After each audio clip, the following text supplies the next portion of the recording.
কয় শুধু জান্নাতুল আদন ওই দুই প্রকার ব্যক্তিকে আমি দিব না। ও আল্লাহ কাদেরকে দিবেন? আমার আল্লাহ কয় এই দুই প্রকার ব্যক্তির ভিতরে এক নাম্বার যারা আমানু ঈমান এনেছে, এদের মধ্যে কয়েকটা ধাপ আছে। আমরা ঈমান আনি কিসের উপরে একটু মনোযোগ দিয়ে শুনেন। আমানতু বিল্লাহি ওয়া মালাইকাতিহি ওয়া কুতুবিহি ওয়া রাসূলিহি ওয়াল ইয়াউমিল আখিরি ওয়াল কদরি খাইরিহি ওয়া শাররিহি মিনাল্লাহি তাআলা ওয়াল বাসি বাদাল মাউত।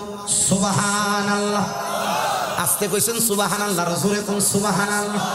ও বন্ধু একটু মুহাব্বতে আমার সাথে পড়বেন। এটা কিন্তু ঈমানের কালেমার একটা কালেমা, কিন্তু দেখলাম কেউ জবান বন্ধ করে রাখে, বুবার মতো থাকে। জবান বন্ধ রাখবেন না। আপনি আমি কয়টা বিষয়ের প্রতি ঈমান আনবে একটু মনোযোগ দিয়ে শোনা। আমার আল্লাহ তাআলা জানায়া দেয় বান্দা কিসের উপরে ঈমান আনবা। এক নাম্বার আমার আল্লাহর প্রতি ঈমান আনবা। এক আমার আল্লাহ, আল্লাহকে ভালোবাসবা, মুহাব্বত করবা, আল্লাহ তাআলা কাউকে সেজদা দিবা না। এটা হলো এক আল্লাহর প্রতি ঈমান। আল্লাহ তাআলা যা আদেশ করেছেন নিষেধ করেছেন তা মানবা। ওয়া মালাইকাতিহি, আল্লাহ তাআলার ফেরেশতাদেরকে মানবা, আল্লাহ তাআলার ফেরেশতাদেরকে বিশ্বাস করবা। ওয়া রাসূলিহি, আল্লাহ তাআলার রাসূল যারা আছেন আদম থেকে ঈসা নবী পর্যন্ত, মুহাম্মাদুর রাসূলুল্লাহ সাল্লাল্লাহু আলাইহি ওয়াসাল্লাম, ওই নবীরা আল্লাহর পক্ষ থেকে যা সহিফা কিতাব নিয়ে আসছেন তোমরা এগুলার প্রতি ঈমান আনবা। ওয়াল ইয়াউমিল আখিরি, এবং তোমরা আখিরাতের প্রতি বিশ্বাস করবা। আখিরাত কোনটা? হায়াতে জিন্দেগি শেষ হওয়ার পরে, কবরের মধ্যে যাওয়ার পর আপনার যে জীবনটা শুরু হয়ে যাবে সেটার প্রতি বিশ্বাস রাখতে হবে। ওয়াল ইয়াউমিল আখিরি ওয়াল কদরি খাইরিহি ওয়া শাররিহি, তাকদীরের ভালো এবং মন্দের প্রতি বিশ্বাস করা। মুসলমান, হারং এলাকার মধ্যে দুই তালা বিল্ডিং এর মালিক আছে, হারং এলাকার মধ্যে বাঙ্গা টিনের ঘরওয়ালা আছে, কিন্তু বাঙ্গা টিনের ঘরওয়ালা চিন্তা করতেছে আল্লাহ যদি আমারে একটা দুই তালা বিল্ডিং বানানোর সুযোগ দিত আমার মনটা খুশি হইতো। দুই তালার বিল্ডিং এর মালিক চিন্তা করতেছে আল্লাহ যদি আমারে একটা 10 তালা বিল্ডিং বানানোর সুযোগ দিত আমার কত ভালো হইতো। মুসলমান মনে রাখবা, এই তাকদীরটা দিয়েছেন তোমার আল্লাহ, তুমি দুই তালা বিল্ডিং এ থাকতে পারবা। আল্লাহ তোমার দুই তালার মালিক বানায়, তুমি বাঙ্গা টিনের ঘরে থাকার যোগ্য। আমার আল্লাহ তোমার বাঙ্গা টিনের ঘরে রাখে। হুজুর কেন? কারণ কি? আমার আল্লাহ কয় লা ইউকাল্লিফুল্লাহু নাফসান ইল্লা উসআহা। জোরে কোন সুবহানাল্লাহ। তাহলে 2 তালার মালিক আফসোস করে কয় তালার? জোরে কোন কয় তালার? আর বাঙ্গা টিনের ঘরওয়ালা আফসোস করে কয় তালার? 2 তালার।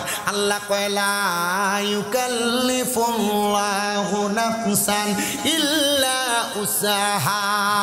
আমার আল্লাহ পাক রব্বুল আলামিন কয় বান্দা আমি আল্লাহ কারো সাধ্যের বাহিরে কোনো কিছু চাপাইয়া দেই না।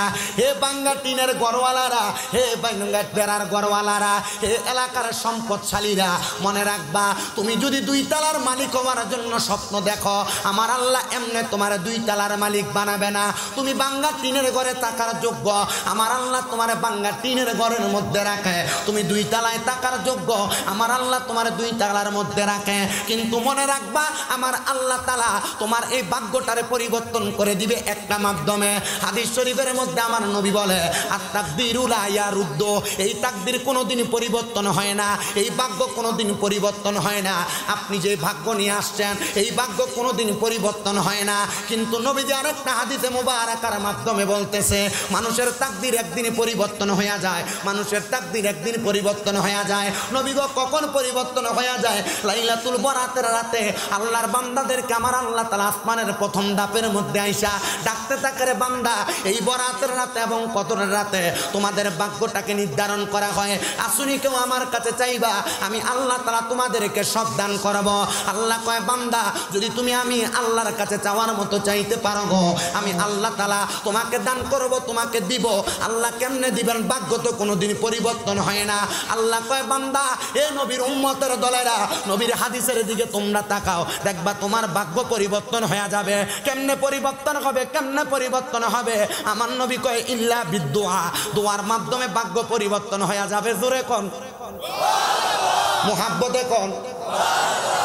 এই জন্য বাবা কেউ যদি আপনার সাথে কোনো অন্যায় করে মনে কষ্ট দিয়েন না, কেউ যদি কোনোদিন আপনার সাথে কোনো খারাপ কর্ম করে, আপনার ক্ষতি করে ফেলছে, আল্লাহর ওয়াস্তে আপনি তারে ক্ষমা করে দিবেন। কারণ কি রে বাবা, তারে বলবেন ক্ষতি করেছো ঠিক আছে, আমারে ক্ষতিপূরণ দেওয়া লাগবে না, আল্লাহর ওয়াস্তে আমারে মাফ করে দাও, আমার জন্য একটু বেশি করে দোয়া করবা। আমার একজন উস্তাদ আমারে বলে দিয়েছে, আব্বা জান যখনই যেই জায়গার মধ্যে যাইবা, কেউ যদি তোমার কাছে দোয়া চায়, তুমি তার কাছে উল্টে দোয়া চাইবা। হুজুর কেন? হুজুর আমারে বলছে বাবা, এই দোয়ার কারণে তোমার নসিব পরিবর্তন হবে, ভাগ্য পরিবর্তন হবে। তবে সাবধান, কোনোদিন কোনো মানুষের মনে কষ্ট দিও না, কোনো মানুষের মনে আঘাত দিও না। আমি চেষ্টা করি কোনো মানুষের মনে কষ্ট এবং আঘাত না দিতে। এবার আপনারা বলেন, কষ্ট না দিয়া দোয়া চাইলে ভাগ্য পরিবর্তন করে কে? এজন্য সে কয়, ওরে মন বাঙ্গা না মসজিদে বাঙ্গা, বাঙ্গাই আল্লাহর কাবা ঘর, বাঙ্গাই আল্লাহর মন মন্দিরে আল্লাহর বাড়ি, বেতা দিস না তার ভিতরে। মন বাঙ্গা না বাঙ্গাই আল্লাহর কাবা ঘর, আরে মন মন্দিরে আল্লাহর বাড়ি, বেতা দিস না। মারহাবা কইলেন না মিয়া? আসল কাবা না চিনিলে ডাকলে কি আর তারে মিলে, আসলে কাবা ডাকলে কি আর তারে মিলে। নামাজের রোজা যাই বিফলে, নামাজের রোজা যাই বিফলে, বিথা আল্লাহু আকবার। মন বাঙ্গা না মসজিদে বাঙ্গা, বাঙ্গাই আল্লাহর কাবা ঘর, বাঙ্গাই আল্লাহর মন মন্দিরে আল্লাহর বাড়ি, বেতা দিস না তার ভিতর। জোরে কোন মারহাবা। মুসলমান ও আমার হারং এলাকার বাবারা, হারং এলাকার বন্ধুরা, তাহলে আমার আল্লাহ তাআলা নবীর মাধ্যমে জানিয়ে দেয়, বান্দা যদিও বাঙ্গা করে থাকো, বান্দা যদি অভাবে থাকো, বান্দা যদি মুসিবতে থাকো, আমার আল্লাহর কাছে দোয়া কামনা করো, আমার আল্লাহ তাআলা তোমার ভাগ্য পরিবর্তন করবে। হুজুর গো, কেমনে আমার আল্লাহর কাছে দোয়া কামনা করব? বলেন না। আমার আল্লাহ কয়, বান্দা কেমনে দোয়া কামনা করবা, একটু মনোযোগ দিয়া শুনলে দোয়া কামনা করার সিস্টেম আমি তোমারে শিখিয়ে দেই। আল্লাহ কোরআনে কয়, ওয়া নুনাজ্জিলু মিনাল কুরআনি মা হুয়া শিফাউ ওয়া রাহমাতুল লিল মুমিনিন।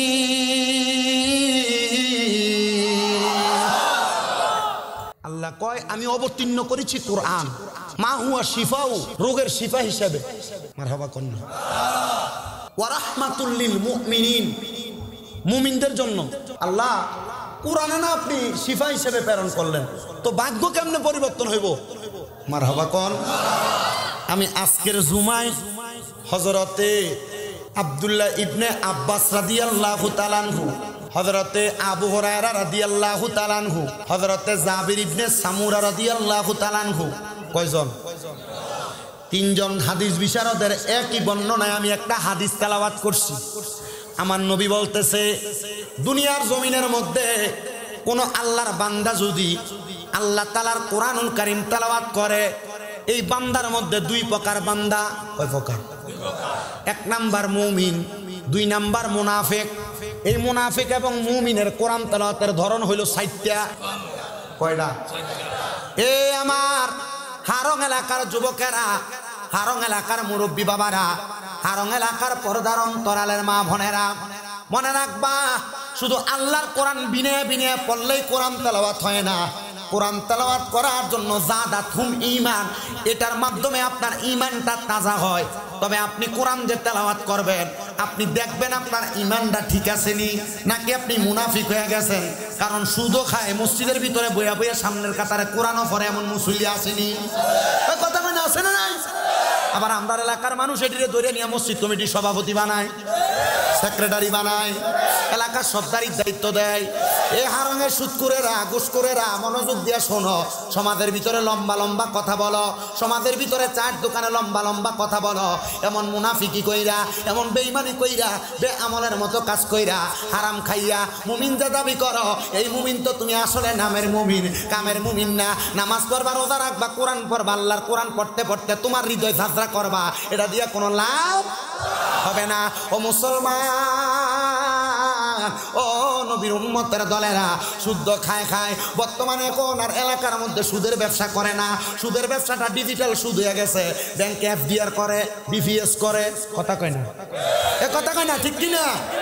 আবার কেউ এফডিআরও করে না, ডিপিএসও করে না, এটারে ঘুরে হলায়। বলে হুজুর কেমনে? কয় এককালীন ব্যাংকের ভিতরে 20 লাখ রেখে দিছে, মাসে মাসে তুল্লা খায়। দেখবেন এলাকার ভিতরে কোনো কাম কাজ করে না, চা দোকানে বসে বসে মানুষের নামে গিবত করে। এমন সিটার হারং এলাকার নাই? হারাম করা আছে না নাই? সুদখোর আছে না নাই? গিবত করিন না আছে না নাই? মানুষের নামে দোকানে বসে অযথা বদনাম করিন না আছে না নাই? কালকেও যদি কেউ কয় স্বামীন দাদা ওয়াজ করছে না, এগুলা ফালতু কথা বইলা গেছে, বুঝবেন এটার ভিতরে কোনো সুদখোর ঘুষখোর আছে। কথা কন না, ঠিক কিনা? মুসলমান ও নবীর উম্মতের দলেরা, এই মানুষগুলা কত বিশ্রী মানুষ, এই মানুষগুলা কত বদকার মানুষ। আমার আল্লাহ তাআলা কোরআনুল কারীমের মধ্যে ওয়াজ করতেছে, ইন্নাল্লাযীনা কাফারু মিন আহলিল কিতাবি ওয়াল মুশরিকিনা ফি নারি জাহান্নামা খালিদিনা ফিহা উলাইকা হুম শাররুল বারিয়্যা। জবান খুলে জোরে জোরে কোন আল্লাহু আকবার। এই আয়াতের ভিতরে সুদখোর, ঘুষখোর, পরের হক খাওয়াই না, নামাজ পড়ে, চুরি করে, মানুষের জমি দখল করে, অত্যাচার অনাচার করে, এরার কথা অল্প একটু জায়গায় কয় ইন্নাল্লাযীনা কাফারু, যারা কুফরি করে। কুফরি কারা করে? কয় যারা আল্লাহর আইন লঙ্ঘন করে।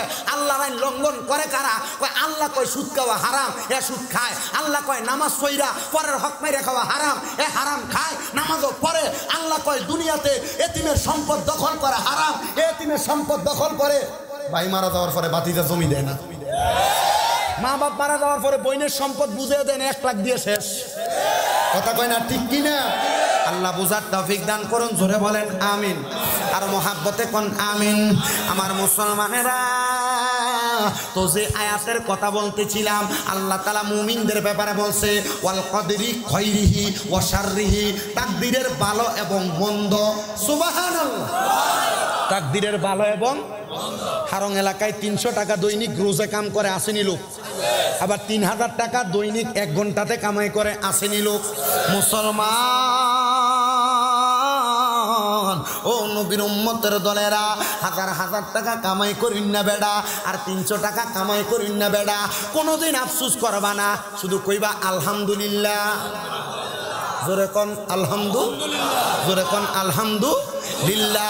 যদি তুমি আলহামদুলিল্লাহ বলতে পারো, 3 লাখ টাকা একদিনে কামাই করে শান্তি পাইতো না, 300 টাকা 1 ঘন্টায় একদিনে কামাই করে যে শান্তি পাইবা। ও মুসলমান, ও যুবক ভাইরা, ও আমার মুরব্বী বাবারা, বয়স্ক বাবারা, অনেকে টাকা পয়সা ইনকাম করতে পারেন না, সংসার চালাইতে কষ্ট হয়। আমি আপনাদের কাছে একটা করজোরে আবদার জানাইয়া দেই রে বাবারা, আপনারা 5 ওয়াক্ত নামাজের পাশাপাশি আল্লাহর কোরআনুল কারীমের মধ্যে আদেশ করা ওয়া মিনাল লাইলি ফাতাহাজ্জাত বিহি নাফিলাতাল লাকা আসা আইয়াবাসাকা রাব্বুকা মাকামান মাহমুদা। আল্লাহ কয় নবী আমার, আপনি রাতের কিছু অংশে তাহাজ্জুদের নামাজ আদায় করেন। যদি আপনি তাহাজ্জুদের নামাজ আদায় করেন, অতি সত্বর আপনি নবীকে মাকামে মাহমুদ, প্রশংসার জায়গা দান করা হবে। আমার নবীদের উপর যখন আয়াত নাযিল হইছে, আমার নবী ওই মুহূর্তে মা আয়েশা সিদ্দিকার ঘর মুবারকের মধ্যে বসা। জোরে কোন সুবহানাল্লাহ। আম্মা জান আয়েশা সিদ্দিকা কয়, আমি দেখলাম আমার নবীজি আমার ঘরের মধ্যে অবস্থান করা।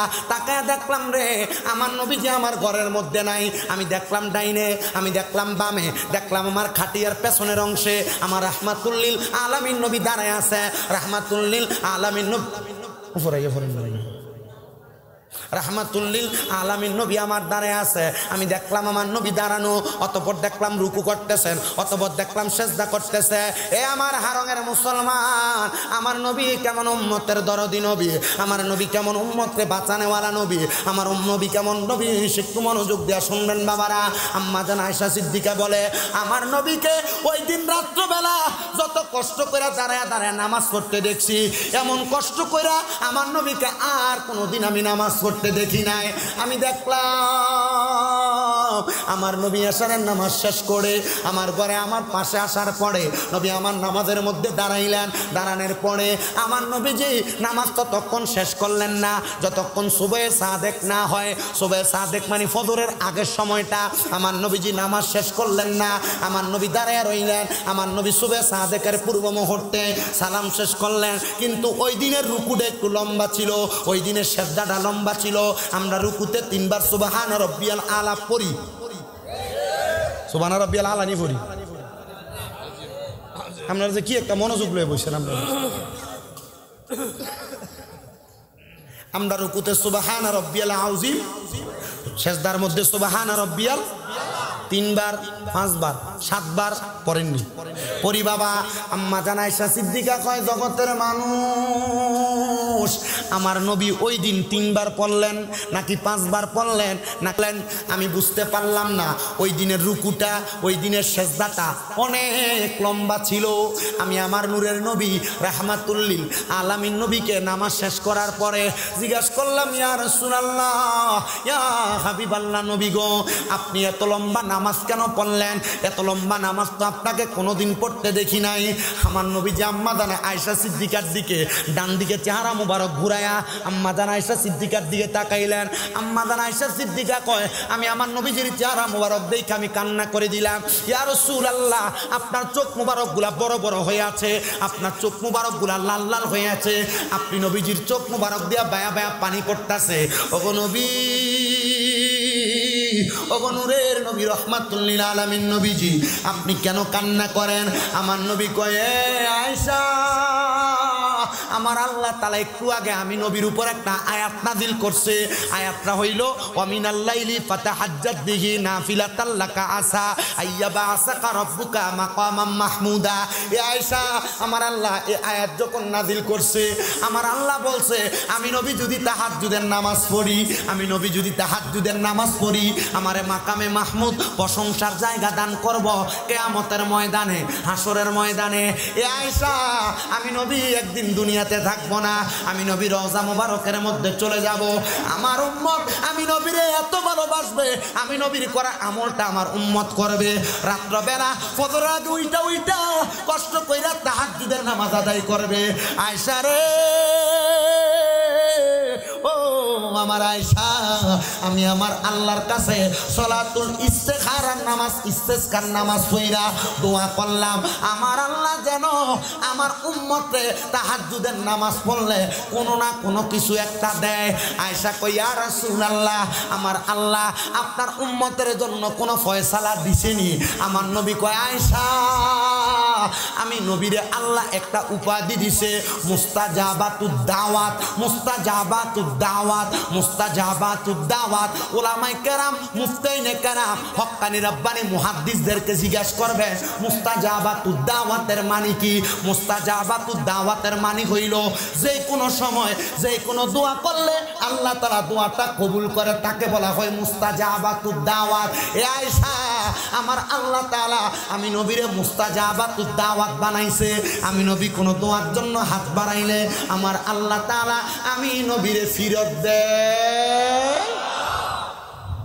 ওরে আদি পিতা আদমে যখন মুসিবতে পড়ে, মুদের নবীর উসিলাতে আল্লাহ কবুল করে। আদি পিতা মুসিবতে মুদের নবীর উসিলাতে আল্লাহ কবুল করে। সাখারাতের বিছানাতে, সাখারাতের বিছানাতে দেখা দিও রে দু জাহানের বাদশা নবী কামলিওয়ালা রে, আমার মনের ঘরেতে রেখেছি জানে, আমার মনের ঘরে রেখেছি জানে দু জাহানের বাদশা কামলিওয়ালা রে, দু জাহানের নবী মনে আসেন, হৃদয়ে আসেন, কার কার আছে হাত তোলেন দুইটা সোজা করে একবারে সোজা এই দুইটা হাতকে নবীর রাস্তার যারা আছে তার ভিতরে নবী নাই নবী যদি থাকে হাতটা তোলেন এই হাতটারে নবীর রঙের পতাকা বানান আর কোন আমার মনের ঘরে রেখেছি যারে আমার মনের ঘরে রেখেছি যারে দু জাহানের বাদশা নবী বলেন না দু জাহানের বাদশা নবী রে আমার দয়াল নবী রে আমার মায়ার নবী রে আমার রে আমার মায়ার নবী রে দু জাহানের বাদশা নবী রে দু জাহানের বাদশা নবী হায় রে আদি পিতা আদমে যখন মুসিবতে পড়ে মুদের নবীর উসিলাতে আল্লাহ কবুল করে আদি পিতা আদমে যখন মুসিবতে পড়ে মুদের নবীর উসিলাতে আল্লাহ কবুল করে সাখারাতের বিছানাতে দেখা দিও রে দু জাহানের রে দু জাহানের আমার দয়াল নবী রে আমার রে আমার দয়াল নবী হে আমার রে দু জাহানের বাদশা নবী ও হারঙের মুসলমান আমার দয়াল নবী রাহমাতুল্লিল আলামিন নবী কয় আয়েশা আমার আল্লাহ তাআলা আমি নবীর একটা দোয়া ফিরত দেয় না কারণ আমি নবীর উপাধি মুস্তাজাবাতুদ দাওয়াত এ আমার হারঙের সুন্নি মুসলমানেরা মনে রাখবা নবীর শানে কেউ যদি বেয়াদবি করে নবীর শানে কেউ যদি কোনো জায়গায় কটূক্তি করে কখনো তাদের সঙ্গে কোনো ঝগড়া করবা না ফাসাদ করবা না দ্বন্দ্ব করবা না তার সাথে তর্কাতর্কি করবা না বলে কেন কেন কেন কারণ তার মতো করে থাকবে কারণ তুমি যদি নবীর শানে মুহাব্বত করো তোমারে নবী তরাইয়া নিবে তুমি যদি বেয়াদবি করো তোমারে নবী তরাইবে না তো যে বেয়াদবি করবে তাকে নবী তরাইবে না শাফাত করবে না আমরা যদি মুহাব্বত করি আমাদেরকে সুপারিশ করবে আম্মা জান আয়েশা কয় নবী আমার আল্লাহ কি বলছে আমার নবী ডাক দিয়া কয় আয়েশা ও আয়েশা শোনো শোনো আমি যখন আল্লাহর কাছে বললাম ও আল্লাহ আমি যদি তাহাজ্জুদের নামাজ পড়ি আপনি তো আমারে মাকামে মাহমুদ দিবেন আল্লাহ আমার উম্মতের কি দিবেন আমার আল্লাহ জিব্রাইলের মাধ্যমে খবর পাঠাইছি ইয়া রাসূলুল্লাহ নবী গো ও দয়াল নবীজি মায়ার নবীজি রাহমাতুল্লিল আলামিন নবীজি আমার আল্লাহ তাআলা খবর পাঠাইছে আপনার উম্মত তাহাজ্জুদের নামাজ পড়া আমার আল্লাহর কাছে যা চাইবো মারহাবা এ অভাবীরা এ এলাকার অসুস্থ ব্যক্তিরা এ পর্দার অন্তরালের আমার মা বোনেরা যাদের গর্ভে সন্তান হয় না এ এলাকার যুবকেরা যারা বিদেশ যাইতে পারো না এ এলাকার ব্যবসার মধ্যে লস খাওয়াইন না বেডারা আমার কথাটা আপনার কাছে ভালো লাগতে পারে নাও লাগতে পারে অভাবে আছেন টেনশনে আছেন বিপদে আছেন মুসিবতে আছেন কঠিন রোগে আক্রান্ত আছেন মা বোনেরা গর্ভে সন্তান হয় না কঠিন কোনো রোগ আপনার হয়ে গেছে আমি বলবো সলাতুত তাহাজ্জুদের নামাজ আপনার সবচাইতে বড় ওষুধ নবীজি তিরমিজি শরীফের হাদিস নবী আমার বলেন আমার উম্মতের যদি কষ্ট না হইতো আমি তাহাজ্জুদের নামাজটা আমার উম্মতের জন্য ফরজ করাইয়া দিতাম ইয়া রাসূলুল্লাহ কেন আমার নবী ডাক দিয়া কয় আমার উম্মতরা যদি জানতো আমার উম্মতরা যদি বুঝতো কি বুঝতো এ তাহাজ্জুদের নামাজের কত বরকত কত ফজিলত আমার উম্মত তাহাজ্জুদের নামাজ কাজা করতো না আর মিয়া সারা দূরের কথা কাজা করতো না ইয়া রাসূলুল্লাহ তাইলে বোঝা গেল যারা চাকরি নাই তারা যদি তাহাজ্জুদের নামাজ পড়ে আল্লাহ তাআলা চাকরির ব্যবস্থা করবে।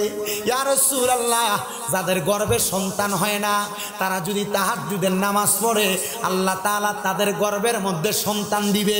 ইয়া রাসূলুল্লাহ, অনেকে বিদেশ যাইতে পারে না, তারা যদি তাহাজ্জুদের নামাজ পড়ে আমার আল্লাহ তাআলা তাদেরকে তাহাজ্জুদের নামাজের উসিলায় বিদেশ যাওয়ার ব্যবস্থা করে দিবে।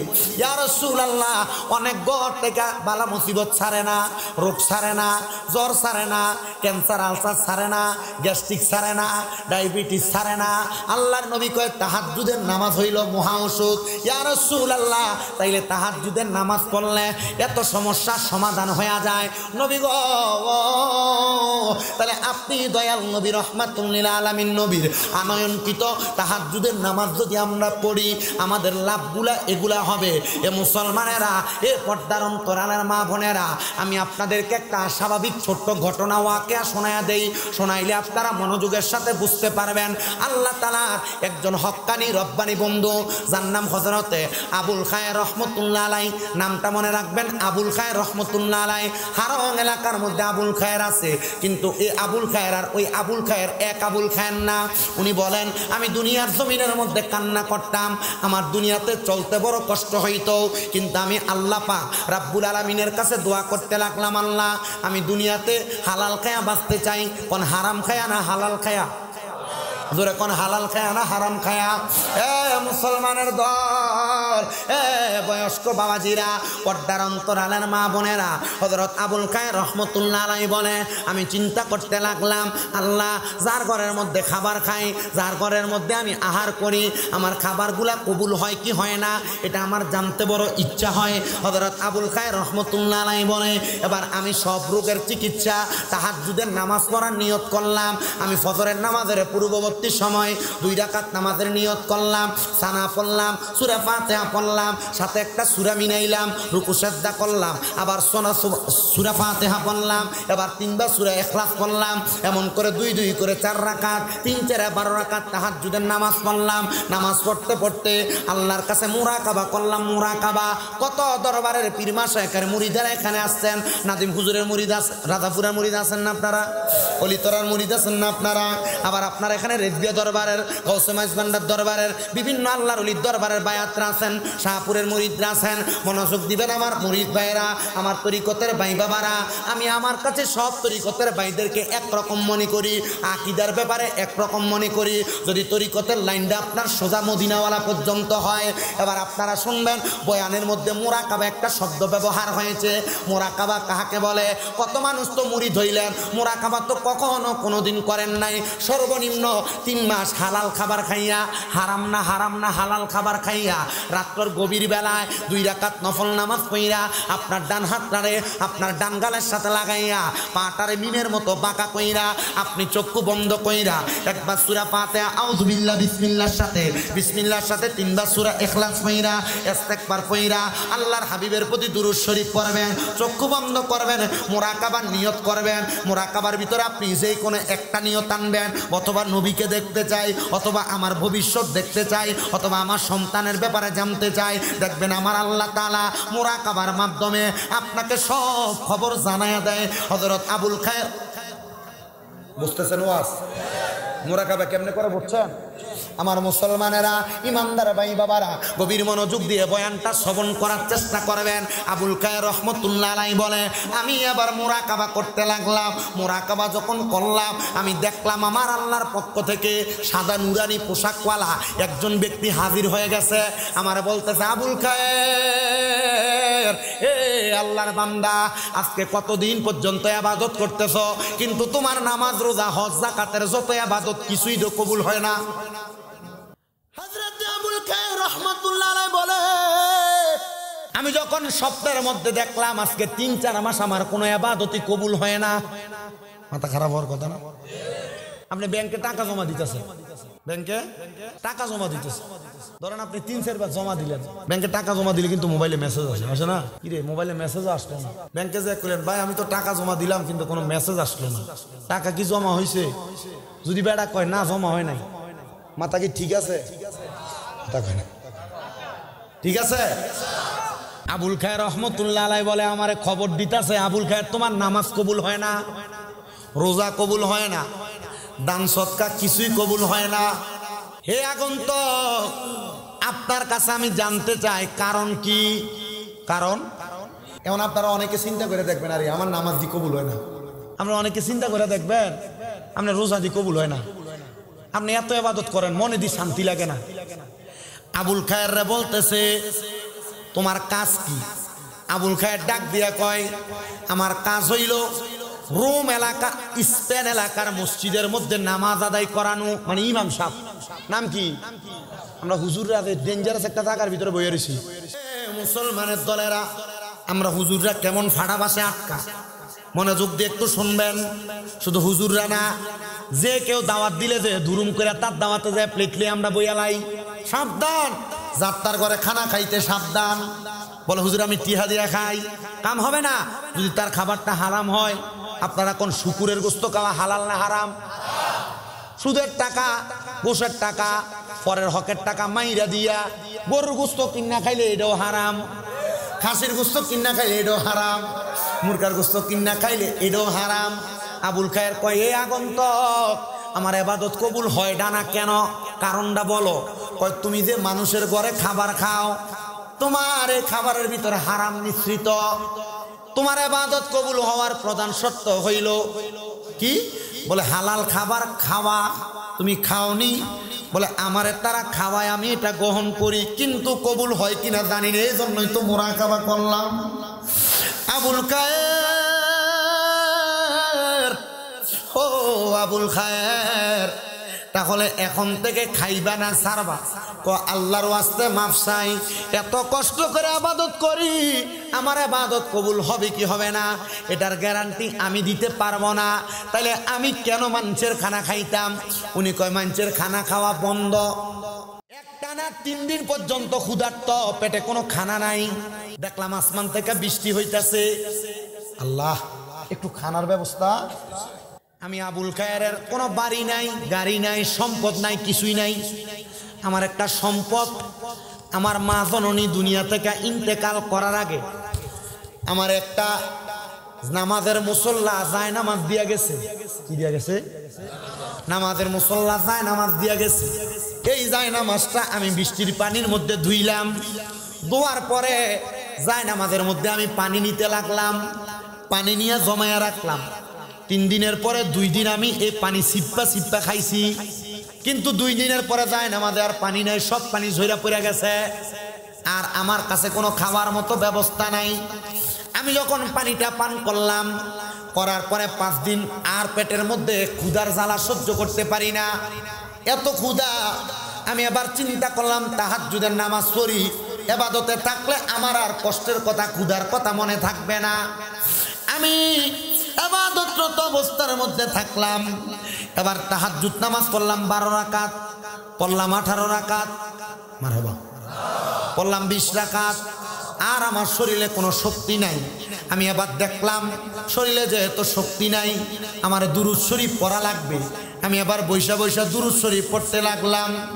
দুনিয়ার মুসলমান, আমি আবুল খায়ের রহমতুল্লাহ আলাই যখন দুরূদ শরীফ পইরা পইরা আমার ঘরের মধ্যে অথবা নামাজের জায়গার মধ্যে ঘুমায় গেলাম, এমন টাইমে আমি দেখলাম কে জানি আমার ঘরে হাজির হয়ে গেছে। আমার সামনে আইসা, ঘুমে স্বপ্ন দেখতাছে, আমি দেখলাম আমার সামনে আইসা আমার ডাকতাছে, এ আবুল খায়ের ওঠো। তাকে দেখ না রে, তোর ঘরের মধ্যে কে আগমন করেছে? বলে কে আগমন করেছে? ওই আখরি জামানার পয়গাম্বর মুহাম্মদুর রাসূলুল্লাহ সাল্লাল্লাহু আলাইহি ওয়াসাল্লামের আগমন হয়েছে। জবান খুলে জোরে জোরে পড়ি সুবহানাল্লাহ। আবুল খায়ের বলে আমি আমার মাথাটা উঠে দেখলাম ওনার ডাইনে একজন মানুষ দেখা যায়, বামে একজন মানুষ দেখা যায়, পেছনে একজন মানুষ দেখা যায়। জিজ্ঞাসা করলাম আগে আপনার পরিচয় দেন। উনি কয় আমি হইলাম বেলায়েতের বাদশাহ, আমার নাম হযরতে আলী কাররামাল্লাহু ওয়াজহু। বলে নবীজির ডান পাশে কে? বলে হযরতে সিদ্দিক আকবর রাদিয়াল্লাহু তাআলা আনহু। নবীর বাম পাশে কে? হযরতে ওসমান জিন নূরাইন রাদিয়াল্লাহু তাআলা আনহু। নবীজির পেছনে কে? হযরতে ওমর ইবনে খাত্তাব রাদিয়াল্লাহু তাআলা আনহু, আপনি কেন আমারে ডাক দিলেন? এ আবুল খায়ের, আমি ডাক দেই নাই, রহমতের নবী তোমার সঙ্গে কথা বলবে।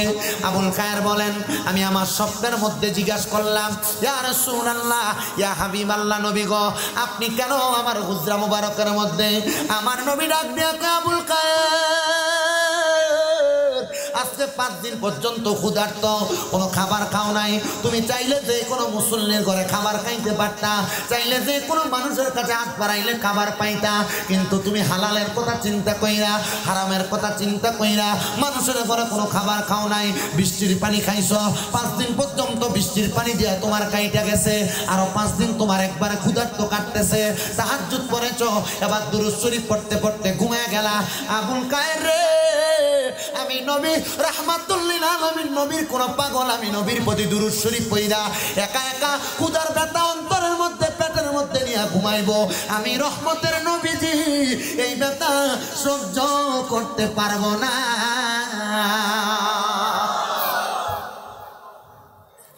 ইয়া রাসূলুল্লাহ,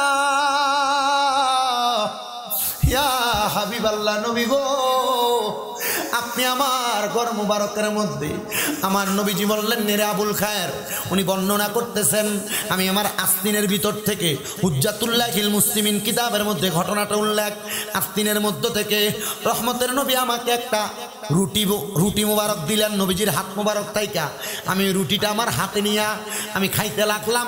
অর্ধেক রুটি খাইলাম, এমন টাইমে আমার ঘুমটা ভাঙ্গা গেছে। ঘুমটা ভাঙ্গার পরে আমি বুঝতে পারলাম আমি একটা স্বপ্ন দেখছি, কিন্তু আমি আমার ডান হাতের ভিতর তাকিয়ে দেখি আমার নবী আমার হাতের মধ্যে যে রুটিটা দিছিল, অর্ধেক স্বপ্নে খাইছি আর অর্ধেক আমার হাতের মধ্যে। তার মানে বোঝা যায় রহমতের নবীজি ঘুমের ঘরে স্বপ্নে যদি কাউকে দেখা দেয়, এটা স্বপ্ন না রে, আশেকের সাথে আমার নবীর দিদার হয়ে যায়।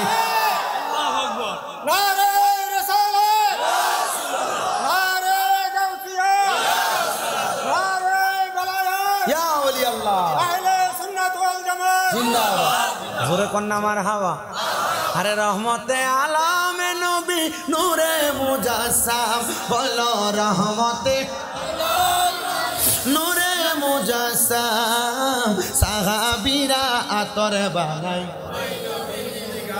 বলেন সাহাবীরা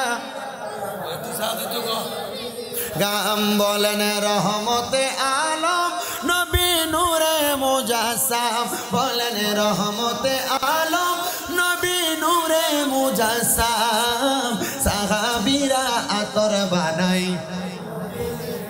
বাবা উস্তুনে হান্নানা একটা খেজুরে গাছের নাম, যাকে ধরে খুতবা দিতেন রাসূলে আকরাম, গাছটা নবীর বিরহে কাঁদিতে রহে, অত বাগ হইলেন যত সাহাবায়ে কেরাম, বলেন রহমতে আর নবী নূরে মুজাসসাম, বলো রহমতে हम साहाबीरा आतर बानाई, हम मुबारक साहाबीरा आतर बानाई। मुसलमान এবার আবুল খায়ের রহমতুল্লাহ আলাইহি বলেন, আমার যখন রহমতের নবীর দিদার পাইলাম, আমার নবী আমার রুটিটা দেওয়ার পরে আমি বুঝতে পারলাম রহমতের নবীর দিদারটা সত্য। ফুজিয়া ছিল কি যেন, নামাজের জোরে জোরে নামাজের, তার মানে আল্লাহ ওয়ালার সঙ্গী নামাজের মুসল্লা হওয়ার মানে তারা নামাজ পড়তো না, বেনামাজি ছিল। কেমন? হ্যাঁ, নামাজ। আমরা এলাকার কত জিন্দা ওলি আছে যারা ভিডিওদের লোকের সামনে বইতে কথা কয় না কেন? আল্লাহ আমরা বোঝার তৌফিক দান করুক। এবার উনি কয় আমি বিবাহ করলাম। কি করছে? বিয়া। মাশাআল্লাহ, মজার জিনিস। এই কথা কয় না, আরামের জিনিস না। এই বিবাহের মাধ্যমে আল্লাহ তাআলা জান্নাতের একটু স্বাদ এবং মজা পুরুষদেরকে দান করেন। জান্নাতের কি দান করে? মজা, জান্নাতের আরাম দান করে। মারহাবা কর না, আস্তে আস্তে মারহাবা কয় না, বোঝা যায় না। বুড়াটা বিয়াতা আবিয়াদের চিন্তা করে, আমরা কেমনে কইতাম বুঝি? আমরা কি বুঝি? মহাব্বতে কন, কারণ যদিও না বুঝেন আল্লাহ যেন একটা ভালো বউয়ের ব্যবস্থা করে দেয়। আমিন কন।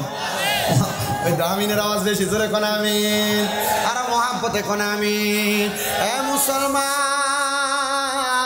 উনি ডাক দিয়ে কয় আমি নামাজ পড়ার জন্য আমার সুন্দর একটা নামাজের মুসল্লা আমার স্ত্রীকে আমি আমার কাছে আনলাম, আইনা বললাম তোমাকে মোহরানা দেওয়ার মতো আমার কাছে কোনো টাকা নাই, পয়সা নাই, সম্পদ নাই, আমি তোমার মোহরানা হিসেবে কন্যা খিটা দিছে